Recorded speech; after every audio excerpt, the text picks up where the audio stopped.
Hello, this is Josh Belk with the Belk on Business podcast. Thank you for taking a few moments to listen in once again today. Last week, or actually a couple weeks ago in the last podcast we recorded, talked a little bit about dealing with entrepreneurial frustration. And kind of went through a little bit of some of the events that had happened inside of the business, and it kind of really resulted in a lot of frustration. And kind of during this process, I talked a little bit about some things that I had learned, and today I'm going to kind of follow up on that just a little bit and talk about processing entrepreneurial frustration. And the frustration in the life of a business owner can come in through many different directions. A lot of times it can we may deal with issues with team members. I know for myself that was some of it. And I think for a lot of us in business, it can be maybe as supply chain issues, maybe dealing with vendors, maybe as customer relationships. But whatever the case may be, frustration come at us from a lot of different directions.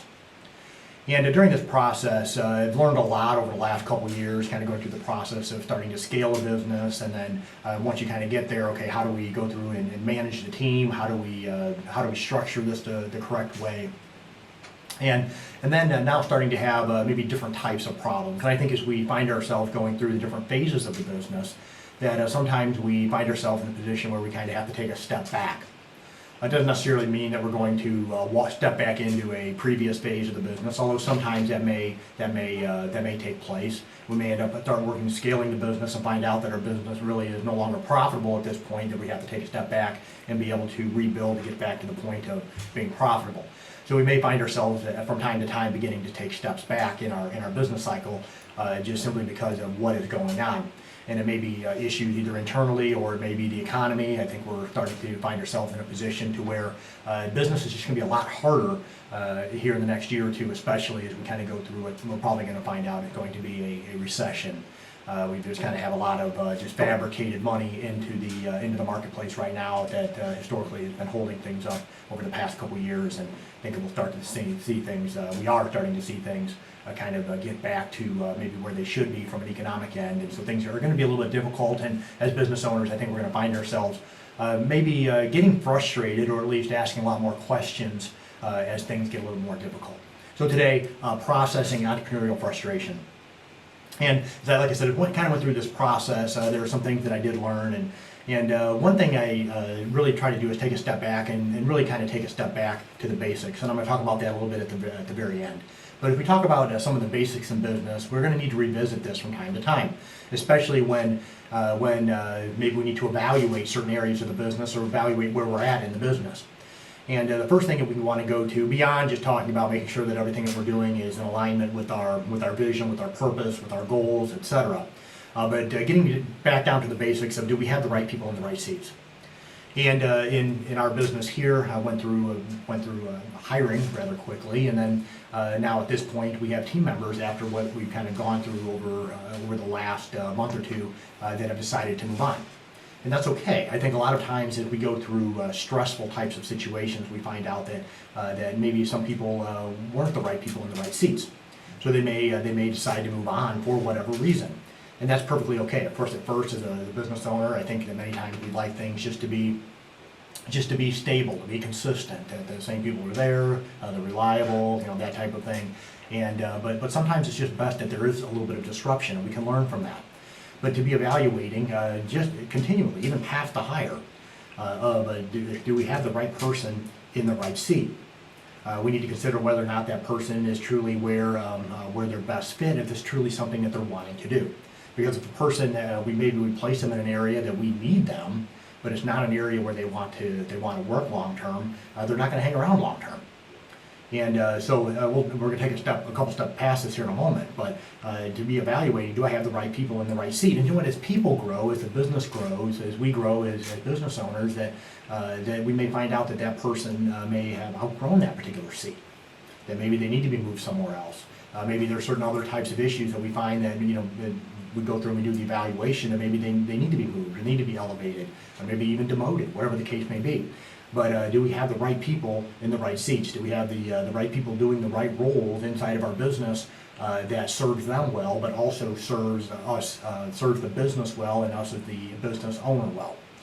So we're going through a season of frustration. Really kind of take a look at that. Is the frustration coming because there's a lot of internal issues to where I place people as the business owner where really they aren't going to, they're not going to serve themselves or the business well? Secondly, do we have the right technology and are we using it correctly? I mentioned on previous podcast about how we had mentioned how we had really spent tens of thousands of dollars last year and the year before in technology in the business, and really focused on it last year. Kind of one of our big goals as we're going through and scaling the team, bringing on team members, that there really needs to be a lot of technology that comes along with it. And I'm not great at technology as the business owner. Kind of brought some people in to kind of help with some of that. And something that I've learned is during the process, we did have the right technology, had phenomenal. We brought in some of the best technology to help serve us as a business, to serve our clients that you can find in our industry. But what I found out is that I did not invest enough in the training aspect of it. That we weren't using it correctly. We weren't using it. We were using it okay, but not using it to the capacity that really the software was built for. And we found out that things were starting to get missed. And so some of the mistakes that we were hoping to purchase the technology for were still being made, and that was because we were not using the technology properly. And so we kind of went through this process. Some of the frustration was just simply because I did not lead in that area well enough as the business owner to make sure that we were using the technology properly. Sometimes as business owners, I think we just spend a lot of money to try to fix a problem without making sure that the execution piece of it that trigger is pulled completely. That it's just not going through and just solving or buying something to help fix a problem, but to actually make sure that we see the entire process through. And many times as a business owner, we need people alongside us to help us to get us there. And I did that here to help get us there. And then I found out that, I just, and some of the longer serving team members, we just kind of went back into our old ways, and then kind of creating some of our own problems instead of making sure that we were holding ourselves accountable, and that we had team members around us holding us accountable to make sure that we were using that technology the way that it was intended to be used, and then to help use that technology to also help solve those problems that we were trying to solve. And so we're continuing to work through this process. But first of all, do we have the right people in the right seats? Secondly, do we have the right technology, and are we using it correctly? And here, number three, are we training properly? So kind of a follow-up on that. And I'm going beyond just training in technology, but training in its entirety.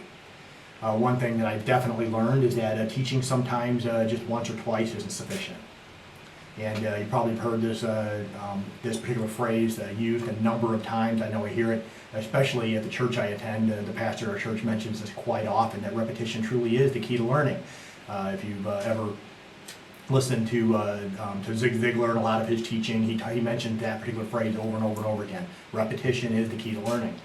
And kind of sometimes as a business owner, kind of want to go through, and we do have from time to time kind of little team training sessions, and so we'll spend some time, and either myself or somebody else on the team, we'll train the team in a certain area, and then kind of figure, okay, we talked on this once or twice, you should have gotten it, but really many times we just simply have to go over and over and over and over again. In our team meeting last week, kind of had to bring up some things that we had talked about a few times before. We had actually had focused sessions on trying to resolve one area and try to learn and really nail down one area. And I figured out that, we need to continue to go over this. We're going to have to kind of go over this over and over again to make sure we have those basics truly grounded inside of everything that we do. And then I get to the point to where we really don't have to think much about it. And then at that point, still talk about it.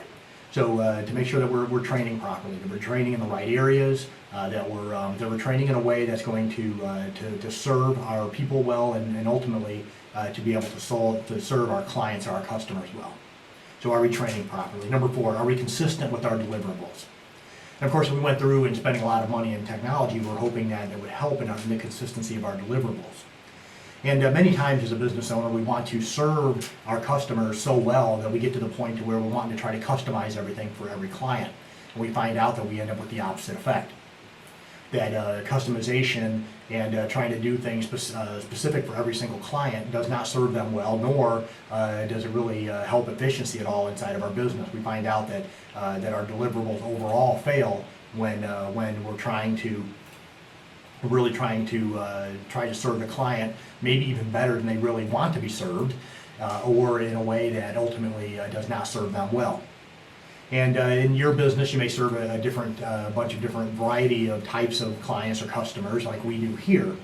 But there are still a lot of just kind of consistent ways or consistent methods, processes that we can use inside of our business to help provide a consistent deliverable to the customer. Now, I happen to own an accounting firm as well as a couple other businesses. So as an accounting firm, you think, well, every business is going to have a different set of financials. But you know what? There are a lot of consistencies that I can see across all of our clients. And can I build out something that is consistent for all of those clients and provide that consistent deliverable? And there may be some tweaking on the back end specific for that client. But I think there's a lot of even automation that can take place to be able to get us to a certain point, so I'm not building everything from the ground up. Maybe you're in real estate, unless you're in the business of custom building of homes. It may be one of those situations to where you're going to use the same type of flooring across all of your houses. So you're going to go through and you're going to use that so your deliverable is consistent. It helps with efficiency. It doesn't require as much training for your team members. It isn't as much headache on your vendors trying to supply you with what you need. So where are areas inside of your business that you can be consistent with your deliverable? And then once you figure that out, how can you go through and systemize it? Whether it's in the process of your ordering to the process of actually, this flooring, for example, getting that down, getting the vendors out there, kind of making sure that everything in that process is systemized as much as possible. You're at the accounting firm level, service type business. How am I able to take that data and massage it in a way using technology to where that deliverable is consistent? And one thing I found out through this entire process is most clients do prefer something consistent and comprehensive over something that is seemingly cutting edge or customized. Okay, so customization is kind of neat every once in a while if I'm talking about a T-shirt or something like that. But when it comes to deliverables, is something that is consistent, something that is comprehensive. And that is going to many times bring a lot more value to that customer than something that is customized or seemingly cutting edge. So we kind of go through the process of dealing with frustration, take a step back, looking at different areas inside of our business. How can we lower the frustration that we're feeling? How do we go through and kind of work through the frustration so we don't have to experience it as many times in the future? First of all, revisiting, do I have the right people in the right seats? Secondly, do I have the right technology and am I using it correctly? Third, are we training properly? And lastly, are we consistent with our deliverables? Once again, this is Josh Belk with the Belk on Business podcast. Hopefully this podcast did bring you value. If you haven't already, please consider subscribing. I have received a few comments back in recent days in regards to prior podcasts, and those were very special for me. If you did happen to reach out, I just want to give you a personal thank you. I appreciate it. Have a wonderful day.